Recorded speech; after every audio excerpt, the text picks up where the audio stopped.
Mavis, he said, I hear that you're kind of down on your luck. He said, are you willing to come to Jefferson City?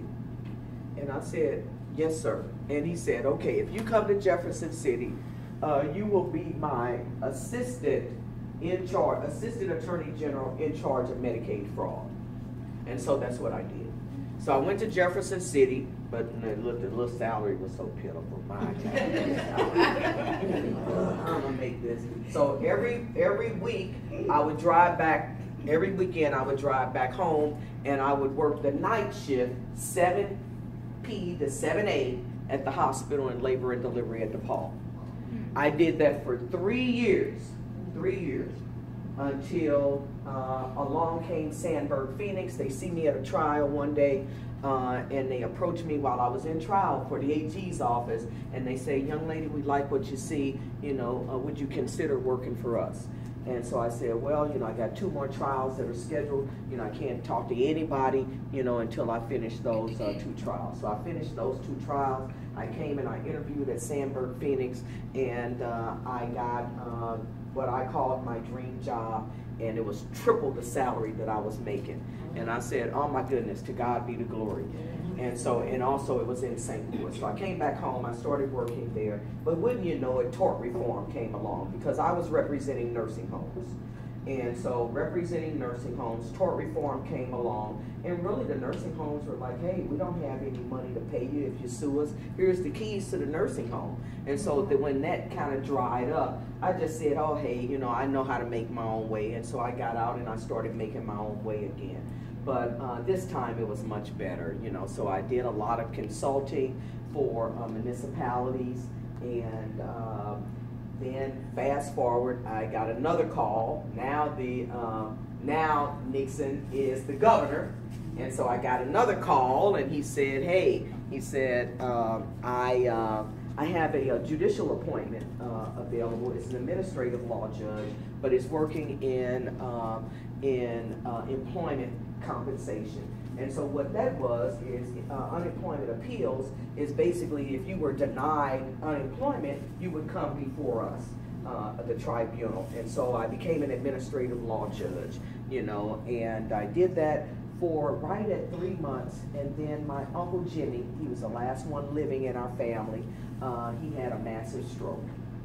And so I called the governor and I told him, I said, Mr. Governor, I'm going to need to take an extended leave of absence to take care of my uncle. And I did.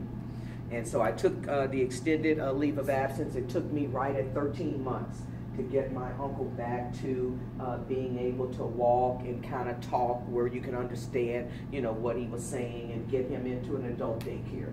And I called the governor back and I said, Mr. Governor, I said, is my position still there? He said, absolutely. And so I went back to work, and I stayed there for 2 years before I got another call from the governor saying, would you like to be the license collector for the city of St. Louis? And I'm like, license collector?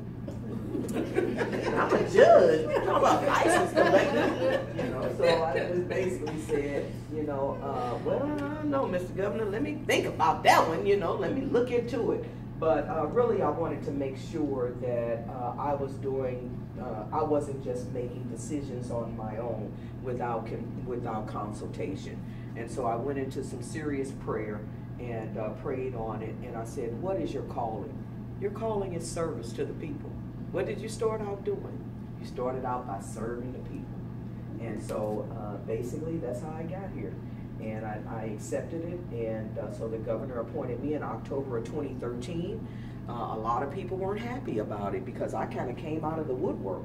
It was I think the St. Louis American came out that Thursday, and with all of the 8 candidates that the governor was vetting for the license collector's position, because Michael Macmillan went on to become president and CEO of the Urban League.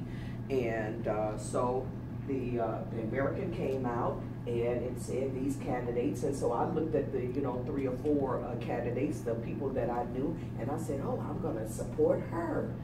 So I see her at a dinner on Saturday night, and I said, girl, I got you. Call that governor Monday morning. I'm gonna call that governor, and I'm on your side. I'm on your side. Well, Monday morning the governor called me. And so, you know, it really, what does it look like? It looked like I knew something all along, right? And I was like, oh, girl, I'm with you, girl. I'm with you, girl. So now I had to go back and tell the girl, please, I didn't know anything. I didn't know anything. I mean, my name wasn't even on the radar. You know, so anyway, got it. But because a lot of people were kind of upset and they think that I did something undercover, you know, to them, you know, man, was it a hard-fought campaign. So we won in August. And then again, it was a hard-fought campaign for November. It was like, oh, my God, will this ever end? You know, but we also knew that no weapon formed against us shall prosper. And so the whole thing that we did, I have my legal advisor is a minister. Our compliance officer is actually a minister. And Alnita and I are very spiritually grounded. And it was only by the grace of God that we won. And so what is the license collector? And so that's what I had to find out myself too. Okay, what is the license collector? So the license collector is basically I license all businesses within the city of St. Louis. All 19,000 businesses that operate within the city limits of St. Louis. And so from that, we generate and give to the city $60 million in revenue. And we also send out big checks, millions of dollars every quarter to the public schools, to the museums. So let's just open up the book a little bit. Okay, the pamphlet here. What do we do? And one of the things, because we're lawyers and we think out of the box and we're kind of revolutionaries, you need one too? Yeah, man, a couple. Okay. I'm sorry I gave them all out. Because we're, you know, we brought that same revolutionary style with us there, we took a look at the entire office to say, okay, what's missing here? You know, St. Louis is a very diverse place, you know, and so how can we exude diversity and show the people that we care? So one of the things, the very first thing that we did was we printed our pamphlets in Spanish, Bosnian, and Vietnamese. Because we looked at the demographics of St. Louis, and we know that St. Louis has the largest Bosnian population outside of Bosnia. Why? I have not a clue, but we do. So we license all businesses, and I'm going to just give you this tidbit, and we'll be ready to end in a second. St. Louis is has a strange government formation. And us and Baltimore are the only two cities in the country that are a city not within a county. And so that's why they say St. Louis City, St. Louis County. Okay, most places you go, you know, Jefferson City is in Cole County. Or is Fulton County, Cole County? Well, anyway, Fulton or Cole County. You know, it's in Kansas City is in Jackson County. You know, so anyway, it makes it kind of difficult when you think about elected officials. But some of the elected officials, we're called county office holders. And I'm a county office holder, although I'm elected citywide. That's just as simple. I'm a county office holder. What it means to be a county office holder, because we don't have a county, our office is actually ran by state statute and city ordinances. So, you know, good thing that legal background came in handy, didn't it? You know, so we got to learn all the statutes and all the city codes so that we can know. So basically, in a nutshell, that's what it means to be a county office holder. So I'll tell you another point that brings it home. A guy came down, he was complaining about one of the staff members didn't quite treat him courteously, and so I don't play that. Customer service. But for these taxpayers, we don't have a job. We don't eat. So if you're going to be nice to anybody, you know, you don't have to be nice to me, but be nice to the customer. You know, and so we came in with customer training, so we take that very, very seriously. That's a high priority on my list, is customer service. And so the guy came down, and he was, I wasn't there the first day that he came to complain, and so he goes up to the mayor's office to complain, and the mayor said, well, we don't have anything to do. Well, she's a citywide elected official.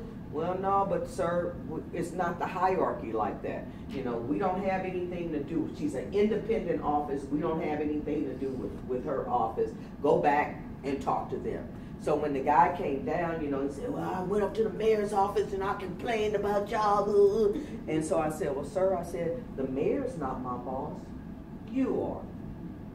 You are. You're my boss, sir. And so that's the way it is with the county elected office holders.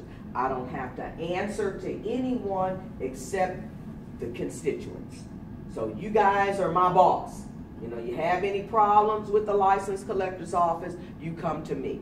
Because out of the money, people say, well, why should I just vote for you in the license collector's office? It doesn't have an impact on me. I don't own a business. But the impact that it has is that our money that we generate anywhere, we keep anywhere from 1% to 4% for the operation of our office based on the type of license that you have. And we give it out. Fire department, police department, public safety, convention, special district, Missouri for the Blind, Missouri Sewer District, public schools, library, general fund, hotel. I mean, we give out a lot of money and we only keep the 1 to 4% based on the law. So that's what it means. Okay, so why do you vote for a license collector? You vote for a license collector for good government. You know, you got somebody in there that's going to be looking out for the money. We're not going to waste a penny of it, you know, and we're going to make sure that it gets to all of these things that make living in St. Louis a better place. So that's my story. I'm going to tell you one last thing is that I ain't got no city car. That's all I can say. It's been in the media. Oh my gosh. I'm like, if I have to, Elliot Davis, he ambushed me the other day. He ambushed. As soon as I get at work, hey, what about that car? We paid for it, you know. So he's running down the thing. He's ambushing me, you know. And look, sisters will really appreciate that. That was the day that I had on a casual outfit, which I never do. But you know, I didn't have any meetings, any place to go, and no makeup. And so I was like, that's all I could think about. Oh my God, I'm gonna be on TV looking like this in a sundress with no makeup on. So, you know, anyway, I just had to say that little funny part. But no, that's what we do. We're enforcement in our office. We drive around, and really it's not a 9 to 5, you know, and so we go out in the evenings, because remember, some businesses are only open in the evenings, right? We go out on the weekends, because some businesses are only open on the weekends. And so what we do from that 1 to 4% of the amount of money that we're able to keep from the business taxes and fees, then we have a small fleet of car, and I have one of those. When I came, the car that I inherited was a Grand Marquis. I got in that thing. I couldn't see in that thing. I'm like, this is like a big bus to me. And plus, it wasn't fuel efficient. So we traded them in. We traded in all those big old gas guzzlers, and we got Ford Fusion hybrids. Now, okay, and we got used ones at that. So, you know, now you guys know the true story. You can go out and say, she ain't got no city car. You know, and you can say it like that. I think it'll have a little bit more meaning and impact. But thank you so much. It's just been a treat. We do a lot of different seminars, and one of the ones that U.S. Bank sponsored was bonding for how businesses get bonded. And Mr. Price was on our panel. I think he did an okay job. He did an okay job on the panel. Mr. Price was on our panel. But I enjoy the relationship that we have. You know, I've always, you know, even before it was U.S. Bank, I'm a very loyal. I've only banked here. And I've always gotten everything that I needed. And so I'm really happy. And you guys are my new group of friends here. So thank you so much for indulging me. I'll take any questions if you have any.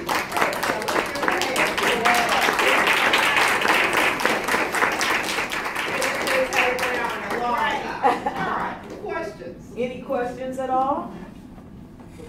All right, well, thanks so much. Okay, wait, here's one. Well, I just have one. You were talking about going out in the afternoon to the businesses. Yes. What types of things would you do when you got to the businesses One of the things that we do prep work before we go, so that we'll make sure that if we go, that business has had some sort of inconsistency with their license. Okay. And so one of the things is that when we go into a restaurant, if the restaurant has only said that they employ 2 or 3 people, then their license fee is, 2 or 3 people, based on if they got 20 people, it's up to here. And so we might go in, we don't tell who we are right away, but, it's like, okay, I see about 10 people back there. Who are they? What are they doing?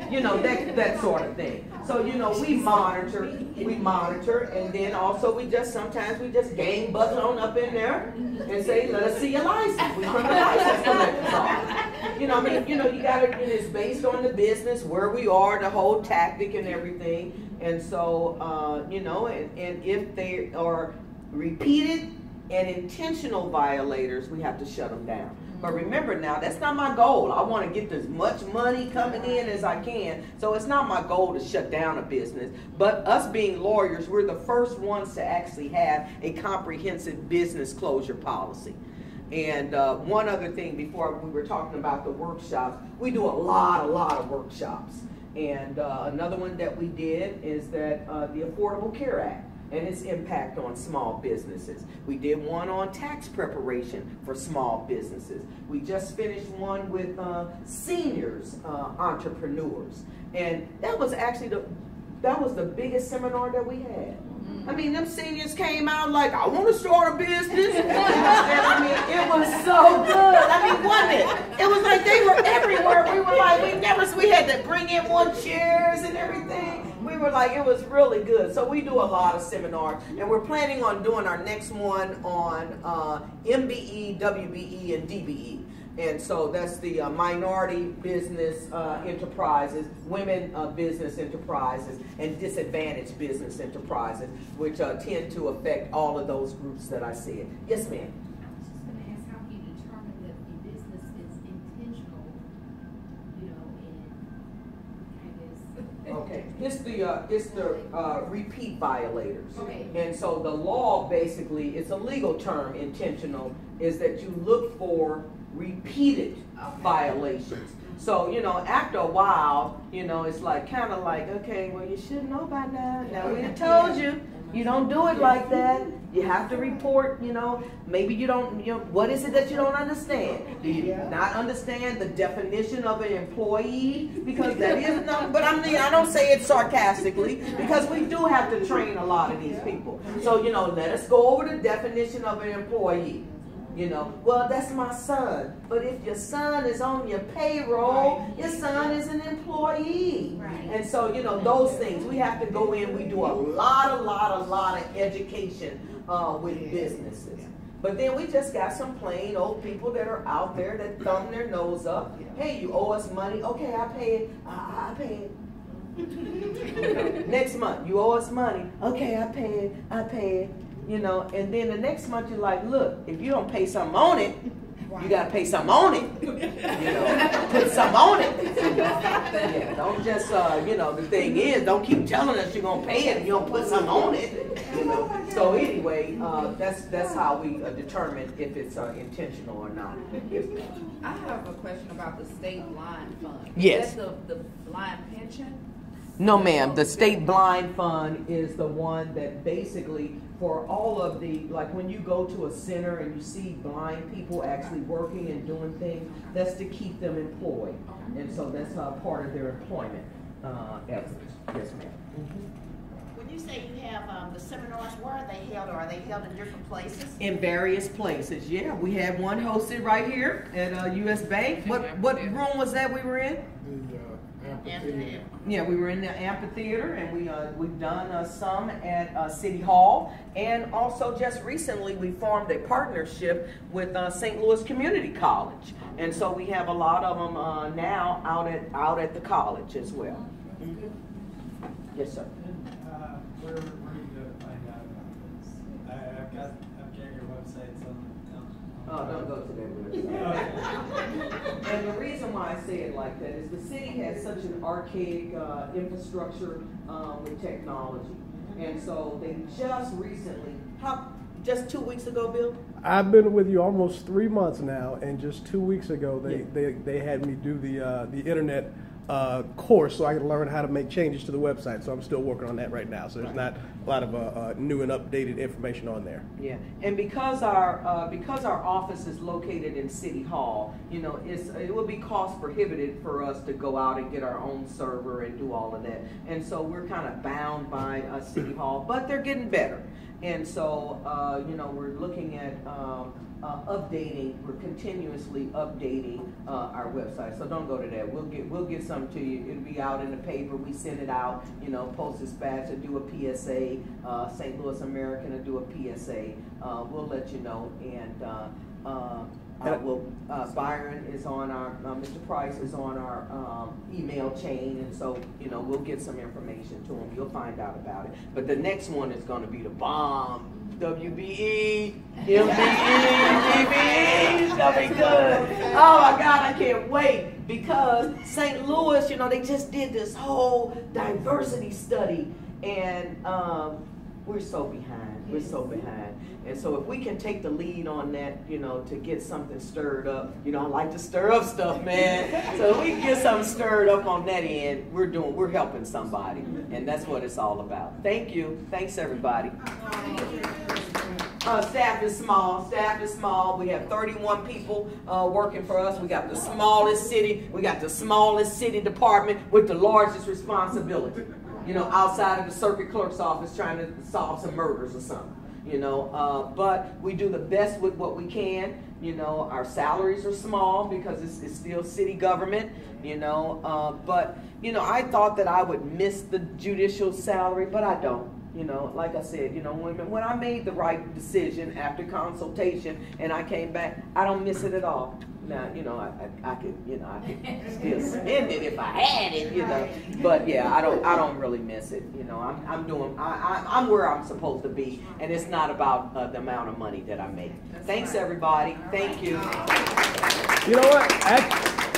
If we could get a group picture, I think that'd be great. Okay, all right. You know, behind the U.S. Bank sign. Okay. Where are we?